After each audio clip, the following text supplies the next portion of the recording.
আসসালামু আলাইকুম প্রিয় ভাই ও বন্ধুরা, আশা করি আপনারা সকলেই ভালো আছেন। আর আমি আপনাদের তো অনেক ভালো আছি। তো কালকে কবুতরগুলো একটু ছাড়া হয়েছিল, এই প্রায় 5-6টা কবুতর ছাড়ছিলাম, নর কবুতর। তো ছাড়ার সাথে সাথে আমার পুরান বাসায় চলে গেল। তো কালকে আর আনতে পারিনি, আজকে ওইটা কালকে মাগরিবের সময় ধরলাম, ধরার পর রাত্রে ছাদে নিয়ে আসলাম, খাবার দাবার দেই নেই। তো আজকে এখন ছাদে উঠতে আজকে একটু লেট হয়ে গেছে, চিন্তা করলাম একটা ভিডিও করি। তো এখন কবুতরগুলোকে খাবার দিলাম, তারপর ওই নিচেগুলো যে মাদি আছে, নিচে মাদিগুলো ছাড়া আছে। আর এই যে একটা কালো চিলা নর, ওটা পাক দিয়েই রাখছি এখানে, কারণ ওরে আমি মসজিদে দিয়ে রাখছি যাতে ওই যাতে একটু তাড়াতাড়ি বাসাটা চিনে। তারপর মাদিগুলো বেশিরভাগই ওই যে ওখানে চলে গেছে সব ধাপড়ির কোনায়।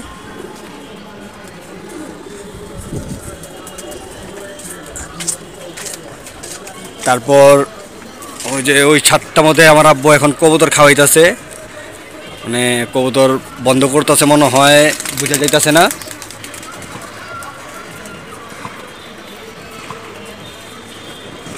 আবার যদি দেখি তাহলে এই যে কালো চেলা নটটা মস্তি করে আবার উঠানামা করতেছে। ভালো হয়েছে যে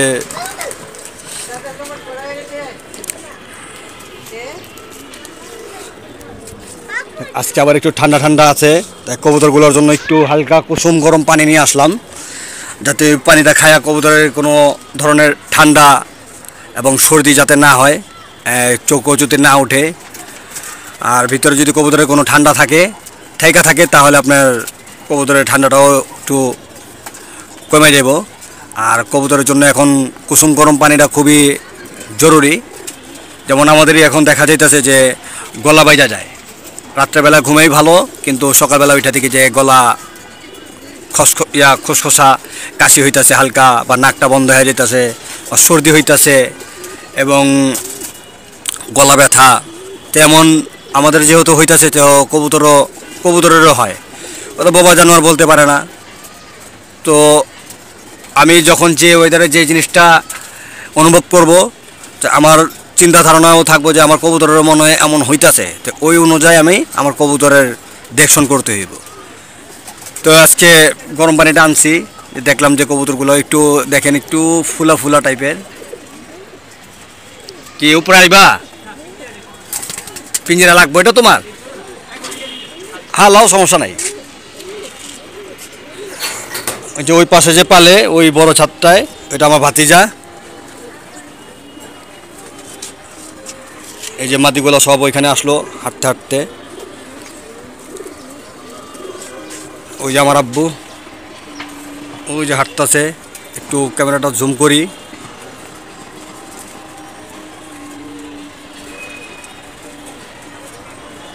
আর আমার কবুতর, আবার বাবার কবুতর এমন, মানে বাজ দেখাইলে, আসলে পাকিস্তান পিরিয়ডের কবুতর বাজ, ওনার কবুতরকে বাজ দেখাইলেই কবুতর উড়া যায়। আর আমরা ছাদে উঠলে আমাদেরকে বাস বা কোনো লাগ্গা হাতে নিতে দেয় না, কবুতরের সামনে যেতে দেয় না, চাপ মাতব্বরি করবি না। এই যে দেখেন আজকে আবার চুটি দিয়া কবুতর, এই যে কবুতর বাস দেখলে উড়া যায়। কবুতর আব্বু হাত দিয়েও কম ধরে, মোটামুটি অল্প কিছুদিনের মধ্যে 50-60 পিস কবুতর লাগায় ফেলাইছে। প্রায় 2 মাসের মধ্যে 60 পিস কবুতর চালি ধরে উড়ে, যেটা আমরা 3-4 মাস চেষ্টা করলেও পারি না। 3-4 মাস কবুতরকে বাইরে করলেও মানে চালি বানাইতে পারি না ভালো মতো। আর 2 মাসের মধ্যে নতুন কবুতর লাগায়া একদিন আসলে ওই ছাদের একটা ভিডিও করতে হইব, যে বাচ্চাগুলো কীভাবে উড়ে, কেমন উড়ে, আর কবুতরগুলোও দেখাবো। এই যে আমার আব্বু, আল্লাহ তালা ওনাকে নেক হায়াত দান করুক, আল্লাহ তালা ওনাকে অনেক বছর বাচ্চা রাখুক। আনছো রাখো। তো নরগুলার অলরেডি খাবার শেষ।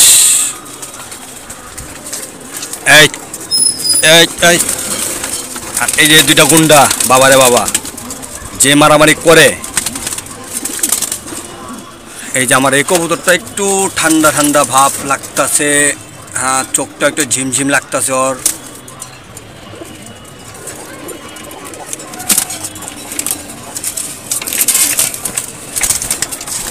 আরে বাবা মারামারি করস কেন তোরা?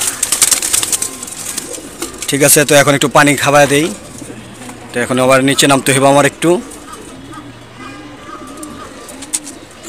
এখানে একটা সমস্যা হয়েছে যে উঠে নামাটা একটু কষ্ট।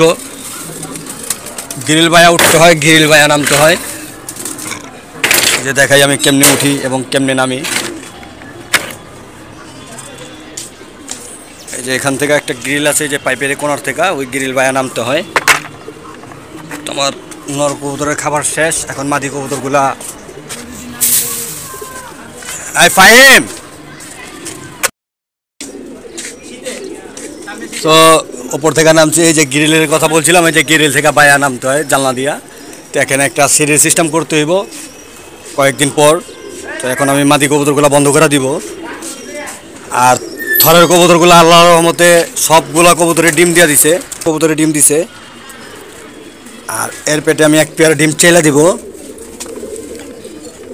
যার ডিম চালবো ওই কবুতর আমার ওই বাসার ছাদে আছে, ওই বাসার ছাদে যে 4 খোপর যে পাট খাঁচাটা আছে ওইটার মধ্যে দেওয়া আছে পেয়ারটা।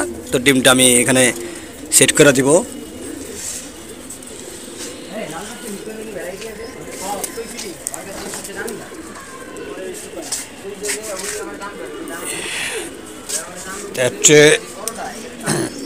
টেরে বিছে টেরেটা দিয়ে দেওয়ার সাথে সাথে দেখবেন যে কবুতরগুলা ঢিকা পড়লো।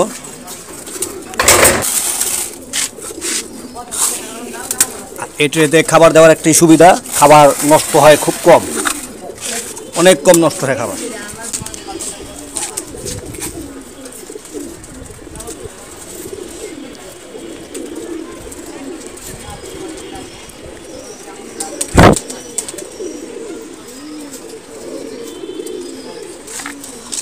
যাও যাও যাও যাও যাও যাও।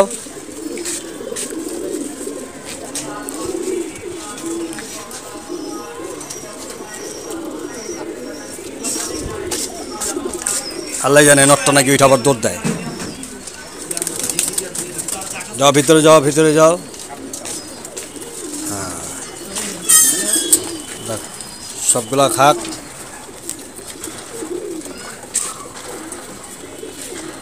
তো এখন উপরে উঠে আবার পানি খাওয়াইতে হইব নরগুলাকে।